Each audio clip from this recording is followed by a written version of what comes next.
Привет les amoureux de la langue russe. Alors, parler russe en un an, moi 4. Je vous fais le bilan et ça balance du lourd. C'est parti.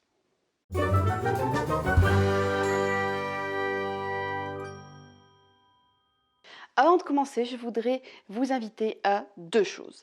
La première, ce serait d'aller faire un petit tour sur mon groupe Parler russe en un an. C'est un groupe Facebook que j'ai créé qui est libre d'entrée, sur lequel vous pouvez demander votre adhésion pour pouvoir avoir des astuces pour parler russe, avoir d'autres partages, avoir une autre vision de mon apprentissage du russe, avoir des conseils et astuces d'autres personnes.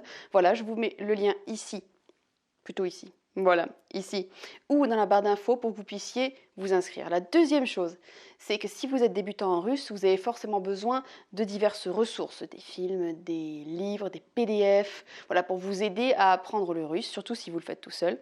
Et je suis passée par là avant vous, donc j'ai mis en place tout un répertoire d'adresses email, d'adresses plutôt URL, de divers contenus, vidéos, PDF, etc., que j'ai tout compulsé dans une grosse bible, ce que j'ai appelé ma bible du débutant en russe. Si vous voulez, je vous mets un petit lien ici pour pouvoir vous inscrire et recevoir cette bible qui est quand même assez conséquente. Sinon, je vous mets le lien directement en barre d'infos pour que vous puissiez y avoir accès. Tout ça, c'est gratos, no problème. Le mois numéro 4 de mon apprentissage du russe, ça a été la résurrection. Alors, pour ceux qui ont suivi le mois d'avant, le mois 3, c'était la descente dans les bas-fonds. En gros, je n'ai plus été motivée du tout pour apprendre le russe et pour commencer à monter la pente et essayer de se relancer dans le russe, ça a été dur. J'ai à un moment donné même cru que j'allais arrêter. Voilà, parce que pourquoi tous ces efforts, ça ne donne rien, je suis sur un plateau, je stagne. C'était une période très casse-pied. Et en fait, j'ai eu une illumination pendant le mois de mars et le feu du russe a recommencé à brûler. Et maintenant, je suis à fond russe et je vois que je fais des progrès, même si c'est très doucement. Et j'avance. Donc c'est vraiment le mieux, le super must de ce mois de mars. Bon, concrètement, qu'est-ce qui s'est passé ? Avec mes cours avec Elena Meledina qui est ma prof de russe, on a commencé le sérieux, les cas.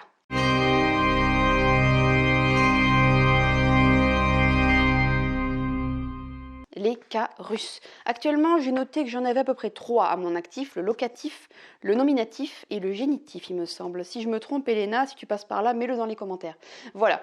Donc, le truc, c'est qu'elle n'apprend pas les cas russes de manière très scolaire.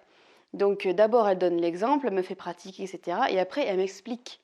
Elle m'explique, voilà, ça c'est un cas russe. Tu vois, t'as pas paniqué, tout va bien.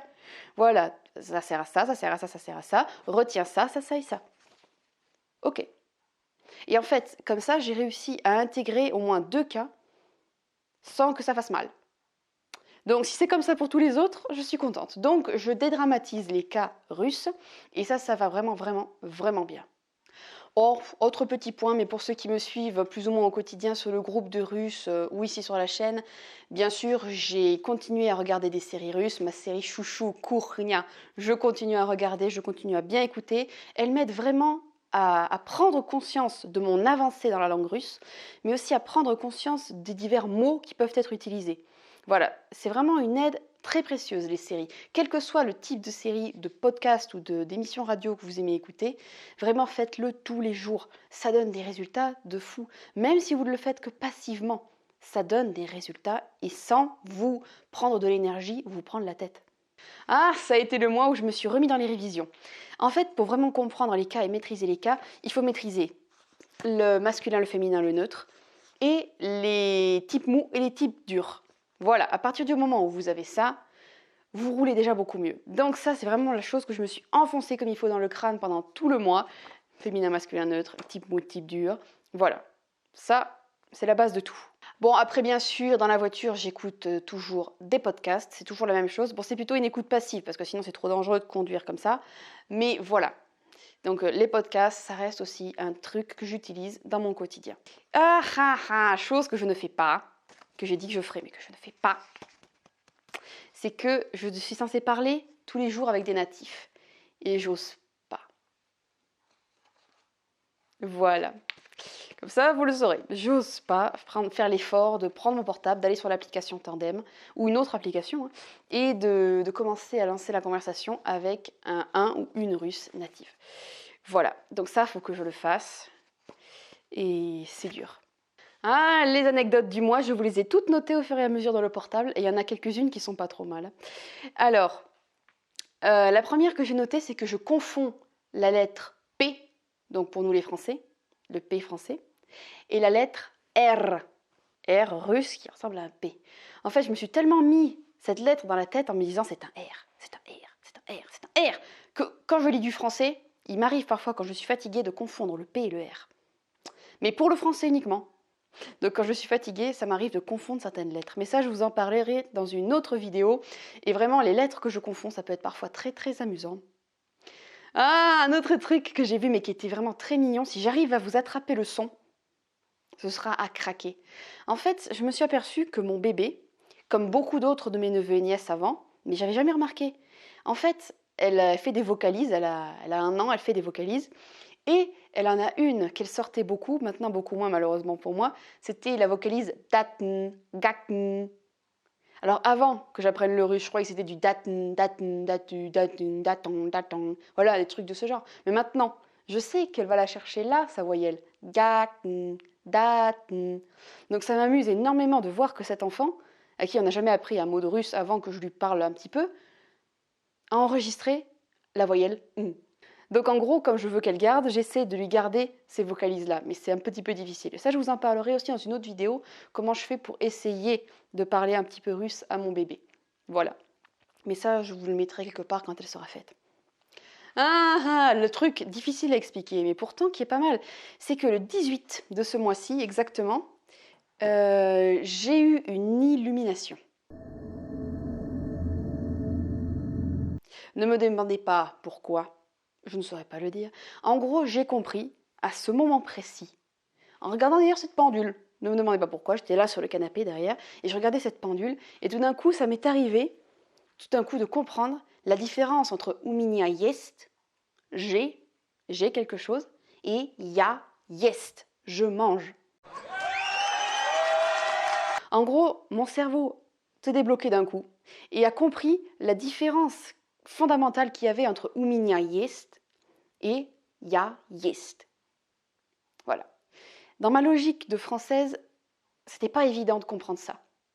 Mais maintenant, c'est compris, c'est assimilé et je sais faire la différence vraiment entre ces deux cas. Quant à savoir les nommer maintenant, je me suis pas posé la question là-dessus. L'important pour moi, c'est que j'ai compris la différence et que je sais utiliser cette différence. D'ailleurs, c'est pareil aussi pour Yaloublu et Nienravica. Nienravica. C'est la même logique.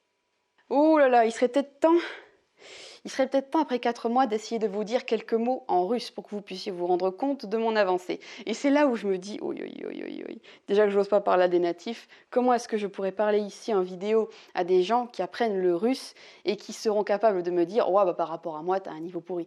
Mais bon, le fait est que, tant pis, tant pis. Il y en a qui apprennent plus vite, il y en a qui apprennent plus lentement. Donc, je vais essayer de vous sortir quelques petits mots. Je n'ai pas préparé de texte et j'ai rien préparé du tout. Donc, je vais essayer de faire les choses. Soyez indulgents sur les fautes et la prononciation. Привет, дорогие друзья. Меня зовут Эрика. У меня есть муж. Муша? Oui, муша. У меня есть муша и дочка.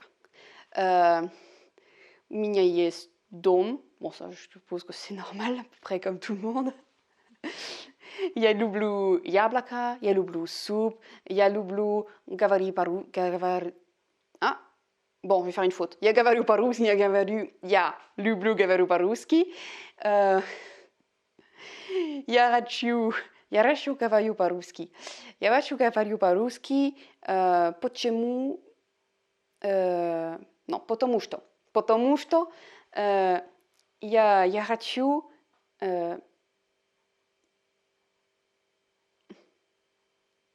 j'ai oublié le verbe. J'ai oublié le verbe aller, voyager. Bref, vous allez me défoncer dans les commentaires.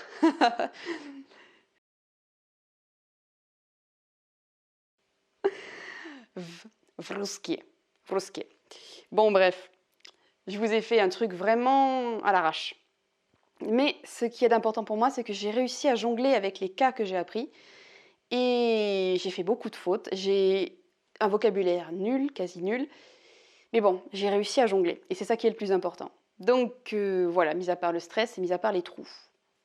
Voilà, maintenant que je me suis bien montrée telle que c'était, je vais pouvoir vous souhaiter le meilleur dans votre apprentissage du russe et vous dire tasvidania et à la prochaine fois. Пока!